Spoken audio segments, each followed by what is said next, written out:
Hello friends, Gautami பேசுகிறீங்க. எல்லோரும் எப்படி இருக்கிறீங்க? இன்றைக்கி நம்ம என்ன வீடியோ பார்த்துட்ருக்குறேன்னு பார்த்தீங்கன்னா, நாகலிங்க பூமரங்க. நம்ம வந்து சிவன் பக்தருங்க. நமக்கு சொல்லவே தேவையில்லைங்க. இதை பார்த்ததே அவ்வளோ சந்தோஷமாக இருந்துச்சுங்க. இது வந்து எங்கள் அண்ணி வந்து எனக்கு ஷேர் பண்ணியிருந்தாங்க. அவங்க ஒரு பக்கம் போயிட்டு இதை வந்து எடுத்து எனக்கு ஷேர் பண்ணிவிட்டு இருந்தாங்க வீடியோ. அப்புறம் சரி, அதை உங்களோட ஷேர் பண்ணிக்கலாம் அப்படின்ட்டுங்க. இந்த நாகலிங்க பூ வந்து இப்படி தாங்க இருக்குது. பார்த்திங்கன்னா இதழ் இப்படி உள்ளே பார்த்திங்கன்னா அது பாம்பு படம் எடுக்கிற மாதிரி தான் இருக்குங்க அந்த பூவு.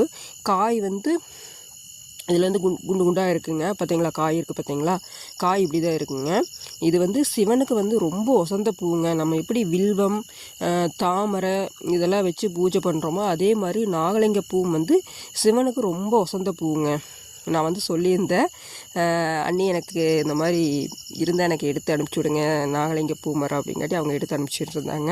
நான் ஆல்ரெடி ஒரு டைம் பார்த்துருக்குறேங்க. எங்கே அப்படின்னிங்கன்னா, பழனி திருஆவினன்குடியில் பார்த்தீங்கன்னா இந்த சுப்பிரமணிய சுவாமி கோயிலில் பேக் சைடு பார்த்தீங்கன்னா ஒரு மரம் இருக்குங்க, நாகலிங்க பூ மரம் இருக்குங்க. யாராச்சும் போனீங்கன்னா அது நல்லா கவனித்து பாருங்கள். இதே மாதிரி தான் இருக்குங்க, பெரிய மரங்க அது. நான் அங்கே பார்த்துருக்குறேங்க நாகலிங்க பூ மரம். ரொம்ப சிவனுக்கு வசந்த பூங்க. நம்ம கோயிலுக்கு போகும்போது இதை பறித்து கொண்டே வச்சு சாமி கும்பிடலாங்க. Okay friends, thank you.